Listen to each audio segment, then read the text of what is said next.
ನಮಸ್ತೆ ಎಲ್ರಿಗೂ, ನಾನು ಶಾಲಿನಿ. ಎಲ್ರಿಗೂ ನನ್ನ ಯೂಟ್ಯೂಬ್ ಚಾನಲ್ಗೆ ಸ್ವಾಗತ. ಸೊ ಇವತ್ತು ಸಿಂಪಲ್ಲಾಗಿ ಕಾಬೂಲ್ ಕಡಲೆಕಾಳು ಸಾಂಬಾರು ಮಾಡೋಣ ಅಂತ ರೆಡಿ ಮಾಡ್ಕೊಂಡಿದ್ದೀನಿ. ಇಲ್ಲಿ ಕಾಬೂಲ್ ಕಡಲೆಕಾಳನ್ನ ರಾತ್ರಿನೇ ನೆನೆಸಿಟ್ಕೊಂಡಿದ್ದೆ. ಹಾಗೆ ಸ್ವಲ್ಪ ಜವಳಿಕಾಯಿ ಮತ್ತು ಬೀನ್ಸ್ನ ತೊಗೊಂಡಿದ್ದೀನಿ. ಇಲ್ಲಿ ಖಾರ ರುಬ್ಕೊಳ್ಳೋಕ್ಕೆ ನಾನು ಸ್ವಲ್ಪ ಈರುಳ್ಳಿ ಹಾಗೆ ಒಂದು ಟೊಮೊಟೊನ ಹಾಕ್ಬಿಟ್ಟು ಫ್ರೈ ಮಾಡ್ಕೊತೀನಿ. ಸೊ ಮಿಕ್ಕಿದ ಸ್ವಲ್ಪ ಈರುಳ್ಳಿ ಮತ್ತು ಸ್ವಲ್ಪ ಟೊಮೊಟೊನ ಬೇಯಿಸ್ಕೊತಾ ಇದ್ದೀನಿ. ಹಾಗೆ ಒಂದಿಷ್ಟು ಏನು ತರಕಾರಿ ತೊಗೊಂಡಿದ್ದೆ ಅದನ್ನು ಹಾಕ್ಕೊಂಡು ಬೇಯಿಸ್ಕೊತೀನಿ. ಸೊ ಇದನ್ನು ಇಲ್ಲಿ ಫ್ರೈ ಮಾಡ್ಕೊತಾ ಇದ್ದೀನಿ. ಸ್ವಲ್ಪ ಇದಕ್ಕೆ ಎಣ್ಣೆನ ಹಾಕ್ಕೊಂಡು ನಾನಿಲ್ಲಿ ಫ್ರೈ ಮಾಡ್ಕೊತಾ ಇದ್ದೀನಿ. ಸೊ ಇದನ್ನು ಹಸಿ ಖಾರ ಹಾಕು ಮಾಡ್ಬೋದು, ಬಟ್ ಸ್ವಲ್ಪ ಫ್ರೈ ಮಾಡಿ ಮಾಡೋದ್ರಿಂದ ಸಾಂಬಾರು ಟೇಸ್ಟಿಯಾಗಿರುತ್ತೆ ಅಂತ ಇಲ್ಲಿ ಕಡಲೆಕಾಳನ್ನ ನಾನು ಒಟ್ಟಿಗೆ ಹಾಕಿ ಬೇಯಿಸ್ಕೊತಿಲ್ಲ. ಯಾಕೆಂದರೆ ಕಡಲೆಕಾಳು ನೆನೆಸಿರೋದ್ರಿಂದ ಬೇಗ ಬೆಂದ್ಬಿಡುತ್ತೆ. ಸೊ ಅದಕ್ಕೋಸ್ಕರ ಕಡಲೆಕಾಳನ್ನ ಈ ಜವಳಿಕಾಯಿ ಅದೆಲ್ಲ ಸ್ವಲ್ಪ ಬೆಂದಮೇಲೆ ಬೇಯೋಕ್ಕೆ ಹಾಕ್ಕೊತೀನಿ. ಸೊ ನೋಡಿ, ಇವಾಗ ಟೊಮೊಟೊ ಮತ್ತು ಈರುಳ್ಳಿ ಬೇಯ್ತಾ ಇದೆ.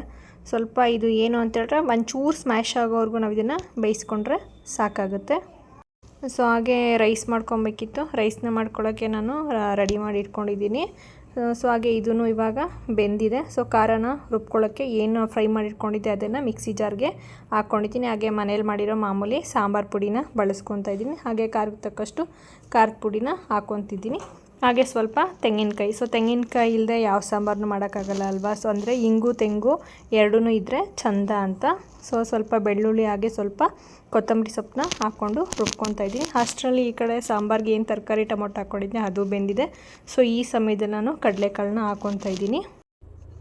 ತರಕಾರಿ ಆಗಲೇ ಸ್ವಲ್ಪ ಪ್ರಮಾಣದಲ್ಲಿ ಬೆಂದಿದೆ ಅಲ್ವಾ. ಸೊ ಹಾಗಾಗಿ ಕಡಲೆಕಾಳು ಮತ್ತು ತರಕಾರಿನ ಬರೀ ಒಂದೇ ಒಂದು ವಿಷಲ್ ಕೂಗಿಸ್ಕೊಂಡ್ರೆ ಸಾಕು. ಏಕೆಂದರೆ ತೀರಾ ಬೆಂದರೆ ಅಷ್ಟು ಚಂದ ಅನಿಸಲ್ಲ. ಅಂದರೆ ಸಾಂಬಾರು ಕುದೀತಾ ಅದು ಬೆಂದಿದ್ದೆಲ್ಲ ಮಂದ ಆಗಿಬಿಡುತ್ತೆ.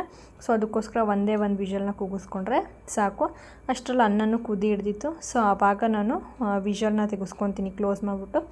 ಈಗ ಖಾರನೂ ನಾನು ಸಾಂಬಾರಿಗೆ ರುಬ್ಕೊಂಡಿದ್ದೀನಿ. ಸೊ ಇವಾಗ ಏನು ಒಗ್ಗರಣೆ ಹಾಕ್ಬಿಟ್ಟು ಆ ವಿಷಲ್ ತೆಗೆದ್ಮೇಲೆ ಅದನ್ನು ಮಿಕ್ಸ್ ಮಾಡಿದ್ರೆ ಸಾಂಬಾರು ರೆಡಿ ಆಗುತ್ತೆ. ಸೊ ಸ್ವಲ್ಪ ಎಣ್ಣೆ ಹಾಕ್ಕೊಂಡಿದ್ದೀನಿ. ಹಾಗೆ ಸ್ವಲ್ಪ ಸಾಸಿವೆನ ಹಾಕ್ಕೊತಾ ಇದ್ದೀನಿ. ಹಾಗೆ ಸ್ವಲ್ಪ ಜೀರಿಗೆ ಮತ್ತು ನೀವು ಹಿಂಗನ್ನು ಸಾಂಬಾರಿಗೆ ಬಳಸೋದು ತುಂಬ ಒಳ್ಳೆಯದು. ಸೊ ಅದಕ್ಕೋಸ್ಕರ ಹಿಂಗನ್ನು ಬಳಸಿ.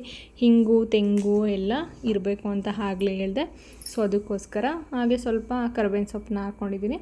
ಸೊ ಇವಾಗ ನಾವೇನು ಖಾರನ ರುಬ್ಕೊಂಡು ಇಟ್ಕೊಂಡಿದ್ವಿ ಆ ಖಾರನ ಇಲ್ಲಿ ಹಾಕ್ಕೊತಾ ಇದ್ವಿ.